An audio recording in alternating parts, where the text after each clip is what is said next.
అయితే అమ్మ ఇప్పుడు గురు పౌర్ణిమ కూడా చూస్తూ ఉంటాం ఈ ఆషాఢ మాసంలోనే. అయితే గురువుకి సంబంధించి ఈ సంవత్సరంలో కూడా ఎక్కువగా గురువుకి దగ్గరగా ఉండండి అని మీరు కూడా చాలా సందర్భాల్లో ఉగాది టైంలో చెప్తూ వచ్చారు. ఆషాఢ మాసంలో గురువుకి ఎందుకు పూజించాలి అని అంటారు? ఇక్కడ ఒక్కటి గుర్తుపెట్టుకోండి అమ్మా, గురు పూర్ణిమ అంటే వ్యాస పూర్ణిమ. వ్యాస మహర్షి యొక్క జన్మదినాన్ని పురస్కరించుకుని చేసేటటువంటి పూర్ణిమ వ్యాస పూర్ణిమ.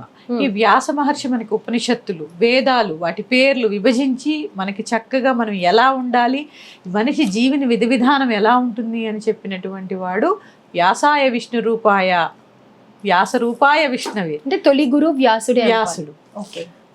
అందుకని మనకేంటంటే మనం చేసే ఏ సాధనైనా గురువు నుంచే వచ్చింది కాబట్టి గురు పూర్ణిమ రోజు వ్యాస పూర్ణిమ సందర్భంగా ప్రతి గురువుని మీకు, ఎందుకంటే ప్రతి ఒక్కళ్ళకి ఆధ్యాత్మిక మార్గంలో ఒక గురువు ఉండాలి.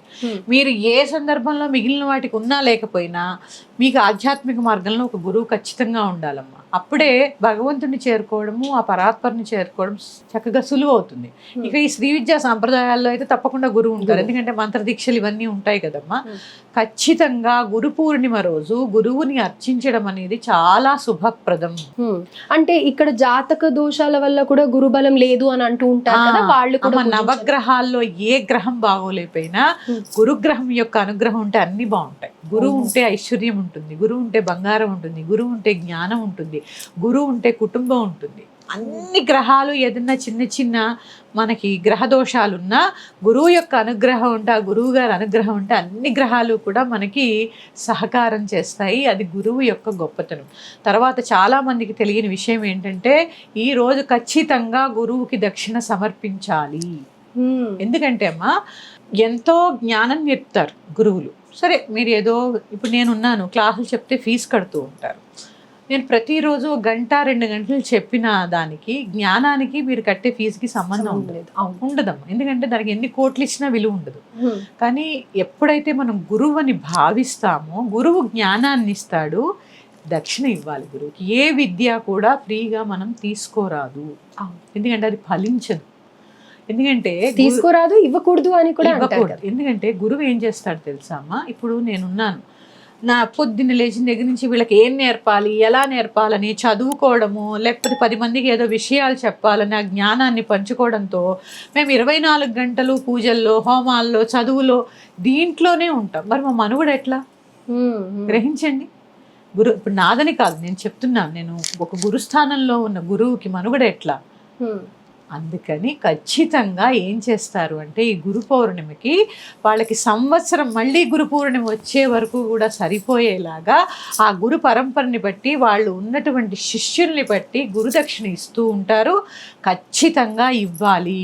ఆ గురువు యొక్క కటాక్షం తప్పకుండా లభిస్తున్నాం. ఎందుకంటే ఆ రోజు మీరు ఇచ్చింది ఒక సంవత్సరం ఆ గురువుకి బాధ లేకుండా వెళ్ళిపోతూ ఉంటుంది. అరే నా శిష్యులు చూడు నాకు ఇది ఇచ్చారు, వాళ్ళకి ఇంకా జ్ఞానాన్ని నేర్పాలి.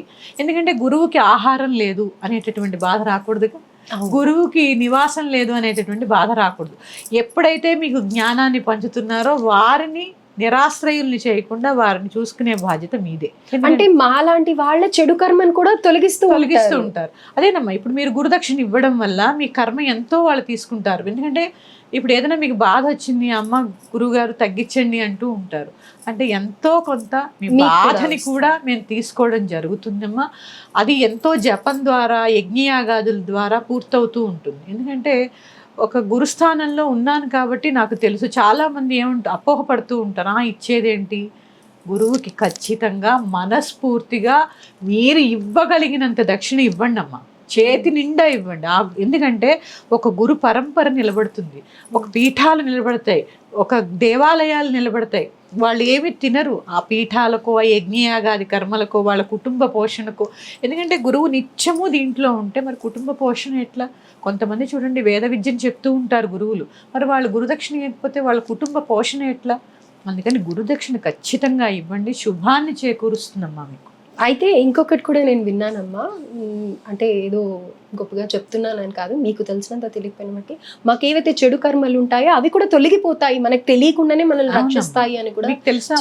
చాలా మంది గురువులు కాళ్ళు ముట్టుకొని, ఎందుకంటే మీరు ఎప్పుడైతే గురు పూర్ణిమ నాడు తెలుసో తెలియకో కాళ్ళు పట్టుకుంటూ ఉన్నప్పుడు ఆ కాళ్ళు పట్టుకోవడం వల్ల మీరు ఏదో బాధ ఉంది మీకు, అమ్మ నాకు ఈ సమస్య తొలగిపోవాలి, నన్ను ఈ బాధ నుంచి బయటపడేయాలని మీరు కాళ్ళు పట్టుకున్నప్పుడు ఎంతో కొంత మీ కర్మని మేము ట్రాన్స్ఫర్ చేసుకుంటాం, ఎంతో కొంతగా తీసుకుంటాం, మా శక్తిని మీకు అందిస్తూ ఉంటాం. ఇది ఏమవుతుంది అంటే గురువు గొప్పతనము మీకు భౌతికంగా అర్థం కాదు, అదంతా సూక్ష్మంలో ఉంటుంది. ఎందుకంటే గురువు అనేది భౌతిక శరీరం కాదు, గురువు అనేది ఒక జ్ఞాన ప్రవాహం. అందుకని చక్కగా ఏం చేస్తారు అంటే మీకు గురువులు కనుక ఉంటే ఖచ్చితంగా గురుదక్షిణ ఇవ్వండి. ఆ గురు పరంపర కొనసాగేలా చూసుకోవాల్సిన బాధ్యత ప్రతి శిష్యుడి తలకాయ మీద ఉంటుంది. అలాగే అమ్మ. అయితే ప్రత్యేకంగా గురుబలం తక్కువ ఉన్న వాళ్ళు జపించవలసిన నామం కానీ లేకపోతే స్తోత్రం కానీ ఏదైనా ఉందంటారా? దక్షిణామూర్తి స్తోత్రం చదువుకోవచ్చమ్మా. అలాగే దత్తాత్రేయుడు సిద్ధమంగళ స్తోత్రం కూడా చాలా మహిమాన్వితము, ఈ రెండు చదువుకోవచ్చు. అలాగే అమ్మ.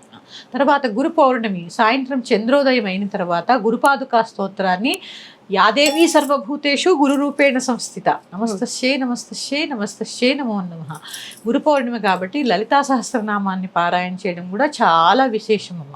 అమ్మ, గురు పౌర్ణిమ రోజు ప్రత్యేకంగా గురువులుగా భావించి మన ఆధ్యాత్మిక మార్గంలో ఉండే పెద్ద పెద్ద గురువులని స్మరించాలి అంటే ఎవరిని ఆ విధంగా చూడాలి అని అంటారు? వాళ్ళ పేర్లు ఏంటమ్మా? ముందుగా జగద్గురు దక్షిణామూర్తి, తర్వాత జగద్గురు కృష్ణుడు, తర్వాత వ్యాసుడు, ఆయన శక్తి పరాశర, తర్వాత సుఖమహర్షి, అన్నిటికన్నా శంకర భగవత్పాదులు, రామానుజాచార్యులు, దత్తాత్రేయుడు, వీళ్ళందరూ కూడా మనం పూజించదగ్గ గురువులు. ఎందుకంటే మన ధర్మము వీరికి జగద్గురు స్థానం ఇచ్చింది. ఇప్పుడు మనం భౌతికంగా చూడాలి అంటే శృంగేరి పీఠాధిపతులు, భారతీయ సాంప్రదాయంలో ఉన్నటువంటి గురువులు, అలాగే సరస్వతి సాంప్రదాయంలో ఉన్నటువంటి కంచి పరమాచార్యులు, వీళ్ళందరూ కూడా మనం పూజించదగ్గ గురువులు. ఎందుకంటే వారి పరంపర చూసుకోండి ఎక్కడ ఉంటుందమ్మా, ఎలా ఉంటుంది. అసలు భారతీయ సాంప్రదాయంలో చూసుకున్నా కూడా ఇప్పుడు విధుశేఖరానంద భారతీ స్వామి వారు ఉన్నారు. ఇక్కడ ముగ్గురుని తీసుకుంటాం, స్వగురువు, పరమగురువు, పరమేష్టి గురువు. ఈ ముగ్గురు కంపల్సరీ. ఇప్పుడు నాకుందనుకోండి, నాన్నగారు అదే మా గురువులు, గురువు గారి గురువులు, స్వగురువు, పరమగురువు, పరమేష్టి గురువు. ఇప్పుడు మరి నా దగ్గరకు వచ్చేసరికి నాకు శిష్యులు ఉన్నారు కాబట్టి నేను స్వగురువు, నాన్నగారు పరమగురువు, నా పరమగురువులు వారికి పరమేష్టి గురువు. అలా 3 గురుత్రయాలని మనం ఖచ్చితంగా భావన చెయ్యాలి. అండ్ భౌతికంగా ప్రతి మనిషికి ఒక గురువు ఉండాలి. గురువు లేని విద్య గుడ్డి విద్య. అలాగే గురువు అనే శబ్దానికి అర్థం తెలుసు కదా, అజ్ఞానాంధకారాల్ని రూపుమాపి వెలుగుని ప్రసాదించేవాడే గురువు. ఎందుకంటే నేను చెప్తూ ఉంటాను, ఊరికే గురువుల్ని మార్చకండి. ఎందుకంటే గురువుతో ప్రయాణం ఎలా ఉంటుంది అంటే మీకు కనిపించదమ్మా, వారి సాధన నుంచి మీ సాధన మొదలవుతుంది. వాళ్ళు ఒక మంచి మార్గాన్ని మన కోసం ఏర్పాటు చేసి ఉంటారు. ఇప్పుడు నాకు తండ్రి గురువు అయి ఉండొచ్చు, కానీ నేను మారిపోయి ఉంటే నేను ఇంత జ్ఞానాన్ని సంపాదించేదాన్ని కాదేమో. ఒక పరంపరలో ఉన్నప్పుడు మన జ్ఞానం కూడా అలాగే వెళుతుంది. ఏం చేస్తాము, ప్రతి చోట రోడ్లు గతుకులు లేకుండానే ఉంటుందా? ఉంటుంది కదా.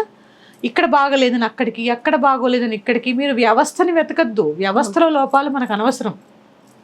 మనం గురువుకి కనెక్ట్ అయి ఉన్నామా లేదా, ఆ గురువు ద్వారా మన జ్ఞానాన్ని సంగ్రహిస్తున్నామా లేదా అనేదే గ్రహించాలి తప్ప పూటకో గురువులు అబ్బా నిజంగా నాకు ఎంత బాధ అనిపిస్తుందమ్మా. నా దగ్గరకు వస్తూ ఉంటారు, నేను శ్రీవిద్యా మంత్రాలు ఇస్తూ ఉంటాను కదా, ఆల్రెడీ మంత్రం తీసుకుని మళ్ళీ వస్తుంటారు. అసలు పొర్రపాటును కూడా నేను ఎంటర్టైన్ చేయను.